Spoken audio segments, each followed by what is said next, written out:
Hello and welcome to another MyPath podcast. I'm your host Lee, and of course I work for MyPath full-time as a careers advisor. However, we are keen to start looking at things in a slightly different way and start working with our audience, particularly you, the students, and start looking at things from different angles. Today, what we've done, we've invited our guest onto the show, Jason Smith. Jason, welcome. Hello. Thank you for coming on, Jason. We'll obviously get into the nitty-gritty shortly. Jason is actually my old boss, and I thought I'd mention that because I need to thank him before we start for giving me lots of opportunities in the past, and I want to thank you for coming on as well, Jason. Jason, the idea around this particular podcast is kind of looking at careers, your career, the journey, and how careers aren't always linear, but also with your kind of senior roles that you've had, the sort of transferable skills that students need to develop, and how we can kind of develop those. So I've got a few questions for you today, Jason. Answer as honestly and as freely as you would like, and we can be nice and flexible as well. Is that okay? Yep. Brilliant. So Jason, if you could for us first, could you just introduce who you are, a bit about your background, where you're from, and then we'll start getting into the careers talk. Sure. So I'm Jason Smith. I'm a former head teacher. So I spent a working life in education as an English teacher, and then held various responsibilities in school.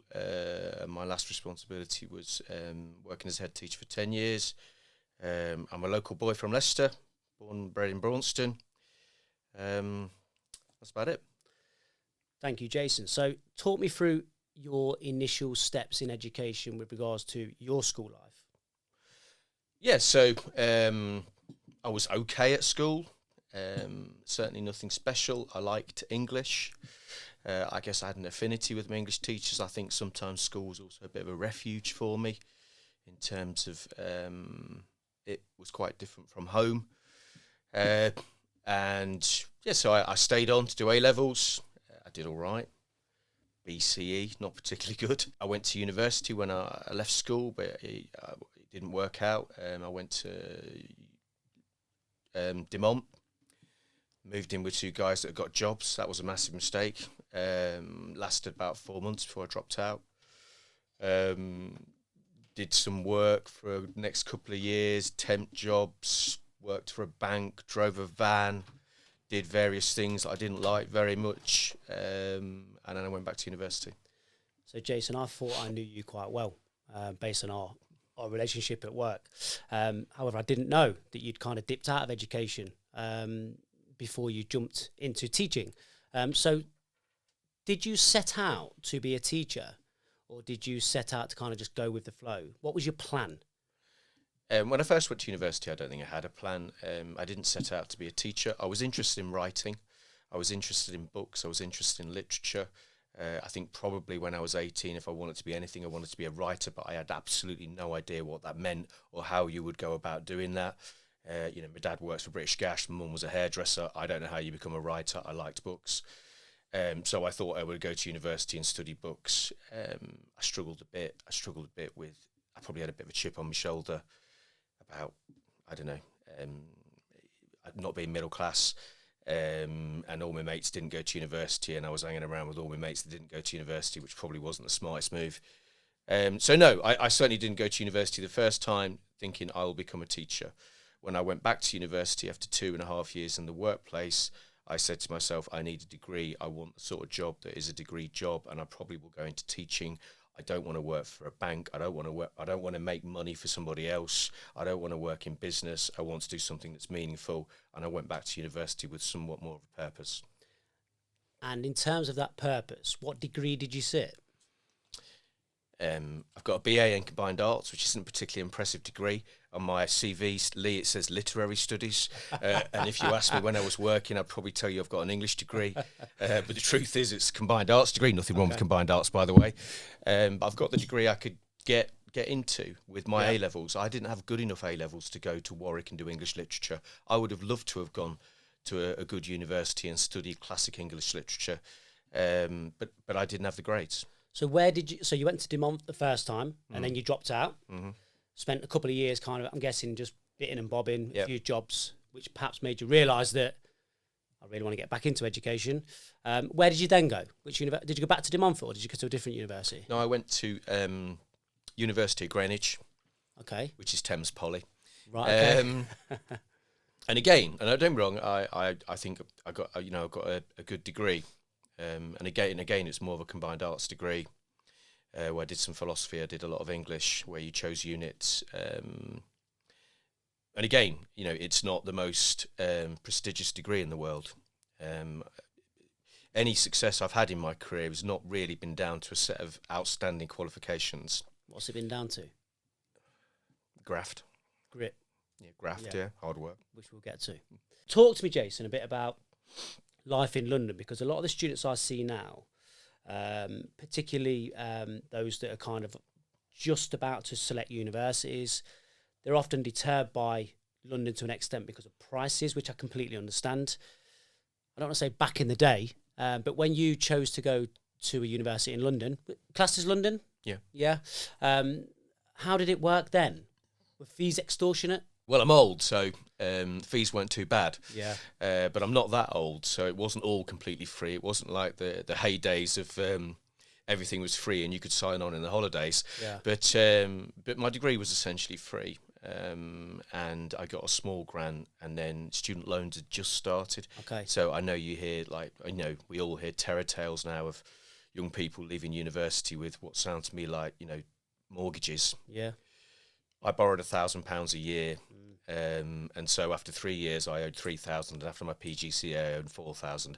And I know young people today would be like, well, that's peanuts. Yeah. Didn't feel like it was peanuts to me back in the day, No. But much more manageable. Much more manageable. Yeah. I mean, wrong. I started my career in London, and it is expensive. Yeah. And talk to me a bit about your career in London then, and let's just go back to that kind of graft and grit. So you graduated. Did you go straight onto your? Are we calling it an NQT then? What PGCE? Well, so I did 3 years. I did 3 years at university in London. I came back to Leicester to do the PGCE for the simple reason that Leicester University did the PGCE, and obviously I'm from Leicester. I knew the town, and I could find some. I had a friend who was prepared to rent me their flat. So I did 1 year doing my PGCE, and then took my first job in London. So, if my kind of numbers add up, I'm guessing you're mid-20s-ish? I started teaching when I was about 25. 25. See, naively, I thought I knew you well. I assumed you'd gone straight into it at 21, 22. So you'd entered education in terms of a teaching job at 25. Was that in Leicester, or did you go back to London? I went back to London for my first job. So I took a job at 11 to 18 school in a place called Feltham, in the edge of London, near Heathrow Airport. Okay. Tough school, one of the worst performing schools in the borough. It was a sink school, a great place to learn. And that was my first job. And teaching English? Yeah. How many years were you doing that for before you started to think, right, I want to kick on here and move up the ladder? I don't think I ever started to think I wanted to kick on and move on the ladder straight away. I was an NQT living in London.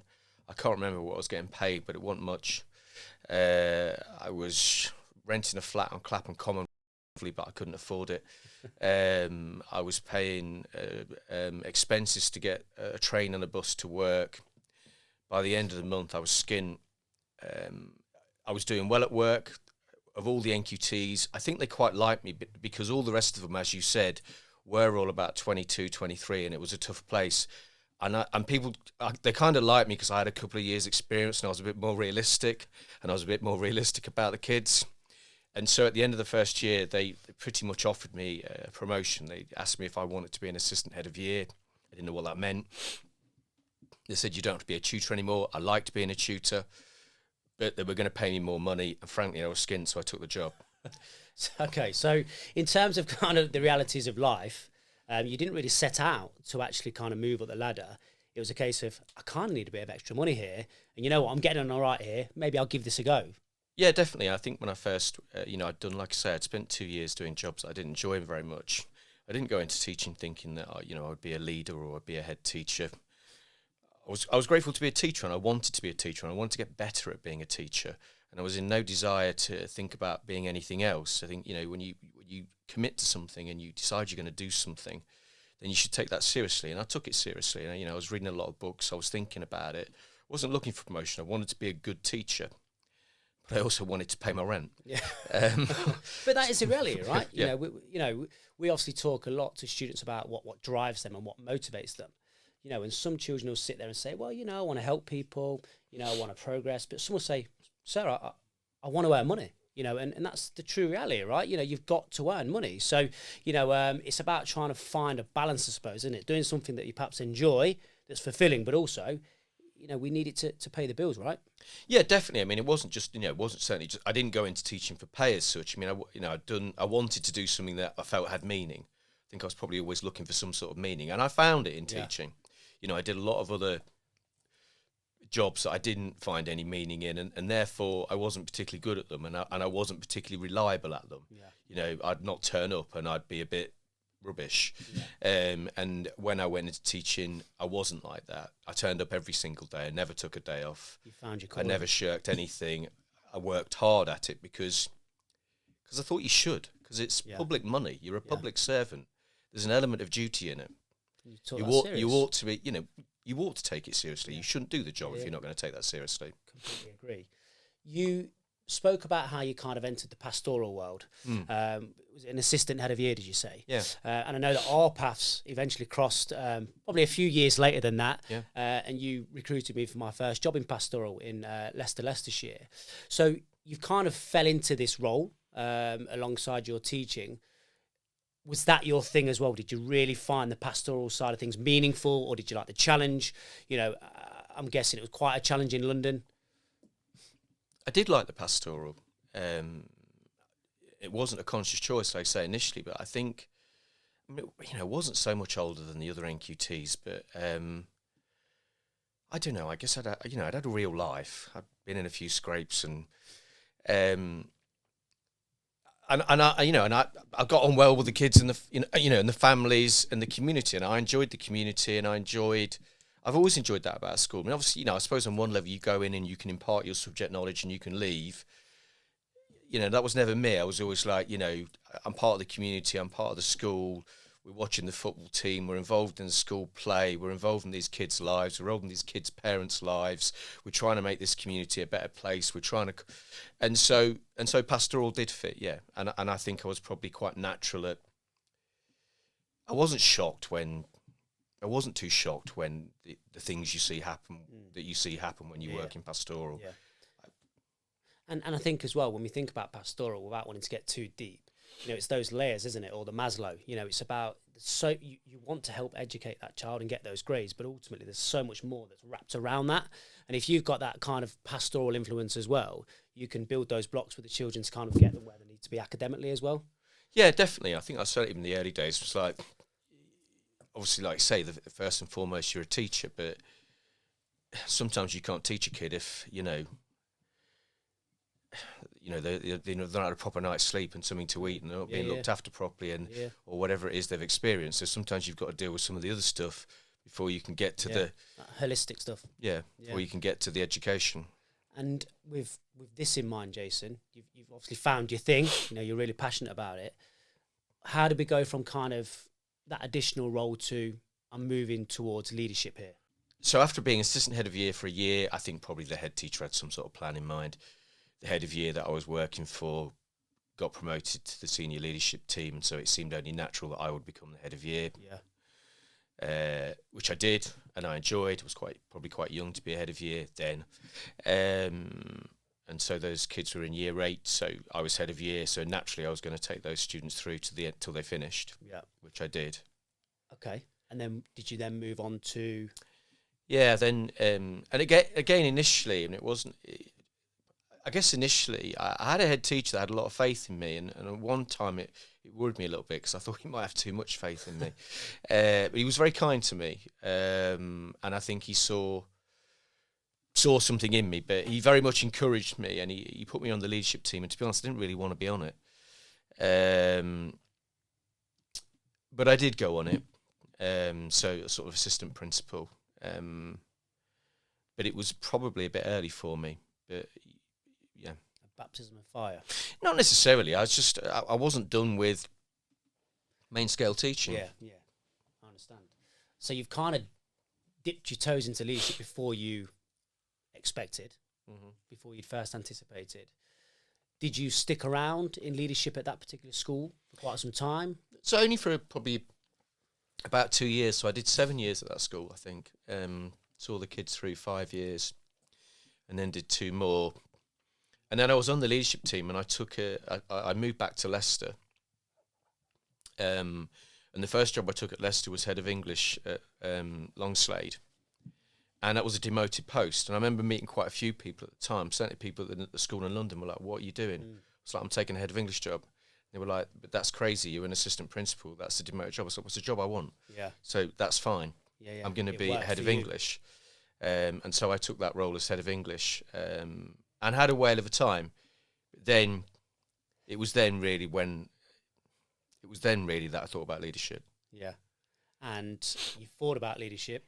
How does an aspiring leader in a school execute that plan? How did you move from saying to yourself, "I want to move on to leadership," to actually doing it? What do we need to do? Or what did you need to do? I'm not too sure I'll answer your question, but what I did was I went there as head of English, and I was very clear about how you raise attainment in a faculty and head of English, and I knew exactly how to do it, even though I'd never been head of faculty. So I was going to go there, and we were going to improve teaching and learning in that department, and we were going to significantly raise results, which is exactly what we did. There were aspects of the school in Leicester that frustrated me. I think the school in London was probably run better. I found some of it a little antiquated. I found some of the leadership frustrating. Why did I go into leadership? Because I thought I could do it better. So I did 4 or 5 years as head of English. I watched the way the rest of the school was run. I ran the English department the way I thought it should be run. And then I moaned about other things that were happening. And somebody at some stage said, put up or shut up. So I put up. Okay. Because I was frustrated by the way it was doing, and I knew I could do it better. And I did. Fantastic.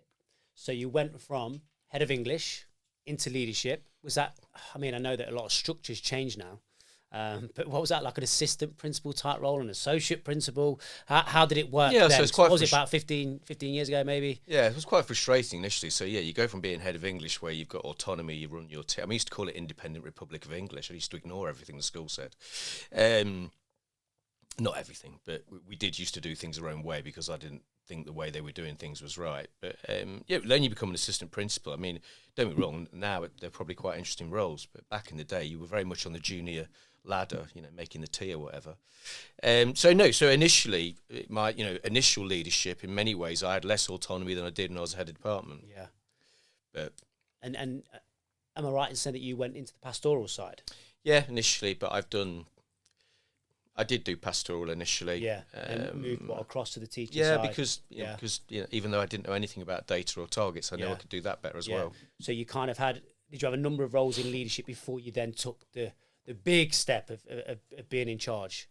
Yeah, so I've done, so I think traditionally probably what you would do is you'd be a deputy in charge of pastoral, and then you would be a deputy in charge of curriculum, and I've done both those posts. And then it was to the top job, and if I remember right, your time at Longslade Cedars was when the school was RI, special measures. The school was special measures. Yeah, and there were some serious challenges. So let's kind of move on to challenges then, in terms of the sorts of challenges you've faced along the way with your career. What sort of, I don't know how much you can say or are willing to say, but what sort of challenges does someone face at the top of a school? I've just become a trustee at a local secondary school, and I was speaking to the head recently about the challenges that he faces. As much as we'd like to say that you go in there to educate children, there is so much more that you have to think about, right? In terms of running the school. It's not just a case of looking after your teachers and raising standards. There's so much more to a school. What sort of challenges do you face, Jason? Let's start with Longslade, which then become the Cedars. Well, at Longslade, the school went in special measures because results significantly dipped.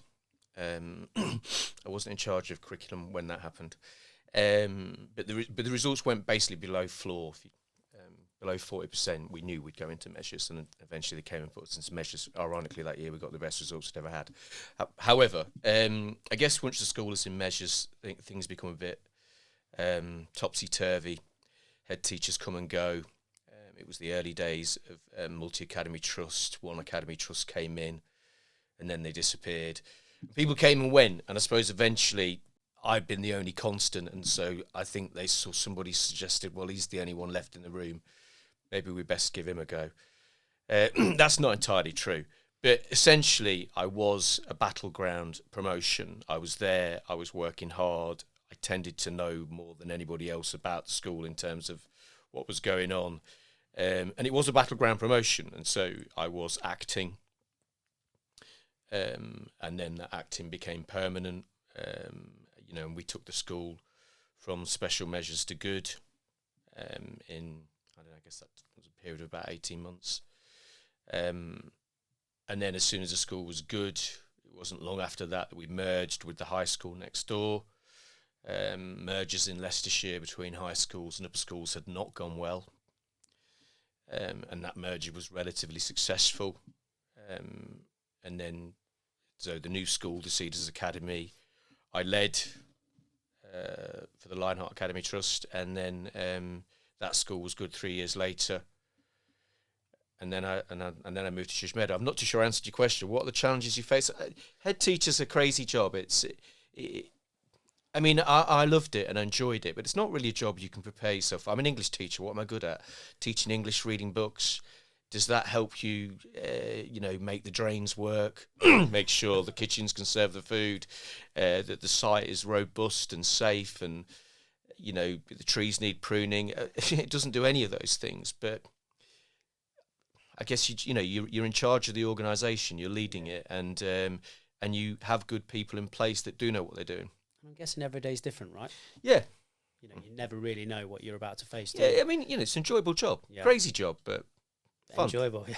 So you've kind of you've took on the headship at Longslade Cedars through the merger. Successful role there. We've gone from special measures to good. We're part of a trust. You then make a move to another school within the trust where you poached. How does that work? Or did you see the vacancy and you applied for it? What made you think, right, I'm going again? I think when you work in a trust, there are conversations about different roles within the trust. I think that's perfectly normal. Yeah.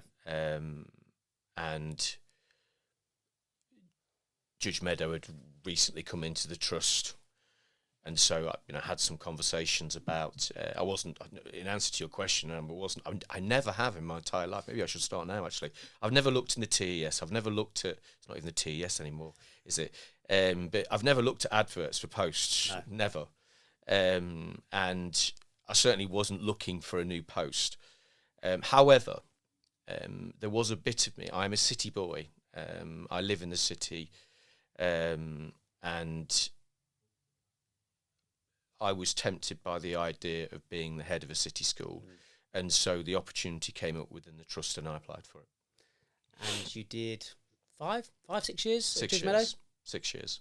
So 6 years there. So effectively, did you around 10 years of headship? 10 years of headship, yeah. And you've recently retired. Congratulations. Hence me being able to pull you on the show today. Otherwise, you would have been at work. How are you finding retirement, Jason? Yeah, it's only been a few months, so I don't know if it's retirement or a break in work, but it probably is retirement. But yet no, great. I've got various projects. I do a bit of writing, do a bit of gardening, some things around the house, and trying to look after myself. Isn't the phrase these days? I'm working on myself. But I need to work on myself. But no, in answer to your question, Lee, I am enjoying retirement, and I'm not rushing back into work at the moment. Good to hear. Jason, just to kind of before we move on to kind of the transferability of skills and the sorts of things that we can kind of, I suppose, support our audience with, is it safe to say that your career journey was not linear? Yes. Yeah. 100%. So yeah, I've been, yeah. So dropping out of university, taking higher jobs, then taking lower jobs, spending 2.5 years doing jobs I hated. No, definitely not linear. And that's really powerful to hear, because so many students, I tend to see 7 students a day, and so many of them feel like they should know exactly what they want to do and how to get there, perhaps because they hear their friends, and they have got a plan. And I'll constantly try and reassure them. And this is why these podcasts are really important, that, you know, you sit here in front of me, newly retired, you've been a hugely successful teacher, a hugely successful head. And actually, you never really set out to do that, you know, but opportunities presented themselves. You had some real, to quote you, grit, you know, and it got you right to the top, you know, of a number of schools. Yeah, I mean, I always find it, you know, obviously, you know, you want kids to have direction and provide them with the right information about careers and work. But I'm always massively impressed by kids when they tell me exactly what they want to do when they're 13, 14 years. I didn't have a clue. I'm not too sure I still do. But that's okay, isn't it? Not I think it is okay. Plan, but, and you know, I mean, I was even surprised in teaching. And obviously, you know, when you get into leadership, you occasionally go on courses and you meet people who say, "Oh, you know, I'll be a head teacher by the time I'm 30." I see. Why? Yeah. I never came into teaching wanting to be a head teacher. I thought I'd probably spend my entire life being an English teacher, and that was all I really wanted to do. But things change, and I'm glad it didn't work out like that. I'm glad I did get leadership opportunities. But I guess the point I'm trying to make is that I don't think, you know, sometimes I meet some teachers, no names, but you meet people say, "I'm going to be a head teacher," and I say to them, "Look, well, why? Why do you want to do that?" And sometimes they just want to do it because that's the top. Well, I'm not too sure that's the best reason in the world for wanting to do it. You know, if you've got something to offer, if you've got a set of skills that are required, if you've got an affinity with a community, you know, maybe you should do it. But just because you want to be top, I don't know. People are motivated by different things, but I certainly don't think that you, at the age of 12, 13, 14, 15, 16, 17, 18, 19, 20, you have to know exactly what it is you're doing. Get some qualifications behind you, get some skills, get some experiences. Yeah, definitely. And with experiences and skills in mind, I'll just go back to an earlier point. You spoke about graft, you know, and I think I don't want to kind of quote incorrectly, but you spoke about perhaps not getting the best results, but graft has kind of got you where you were. And you also mentioned that you never really went looking for a job, you know, so this is this networking and almost building your CV by doing your job successful has kind of got you where it led. Well, yes, definitely. I mean, you're not gonna give me the top job because you've seen my O level, A level, and degree results. You know, I've met head teachers that have got degrees from Oxford. I'm not one of them. Once I got to work in school, don't get me wrong, I'd done jobs before I worked in school where I was not the best employee, you know, where I might turn up late, where I might take a day off because I didn't like the job and I didn't want to do it. But when I started working in school, I'm not saying I was the best teacher in the world or the best anything, but I put a shift in. Yeah. I put a shift in every day because I thought you should. Yeah. You're dealing with young people, trying to change young people's lives, trying to educate them, trying to get better at what you do, know your subject knowledge, understand the best way to impart it. You've got to take a pride in that. So, Jason, with that kind of pride in mind, when you think about how you recruited in your schools, what sort of things were you looking for, you know, in candidates? With a certain kind of, absolutely, of course, they need to be a qualified teacher or they needed to be qualified in their specific role. But what other things were you looking for, let's say, in the interview process to make it feel like you've made the right appointment? I know you can never know 100% until someone, you know, starts, but, you know, what sort of things were you looking for? You know, what sort of things could our audience start thinking about in terms of those transferable skills that will be impressive in interview? I think probably first and foremost what I look for in interviews was, it sounds quite basic, but we were looking for enthusiasm. We were looking for energy. And don't get me wrong, obviously also, like you say, you want, you know, if you're employing teachers in a certain subject, then, you know, we want them to be subject specialists. We want them to have a passion for their subject.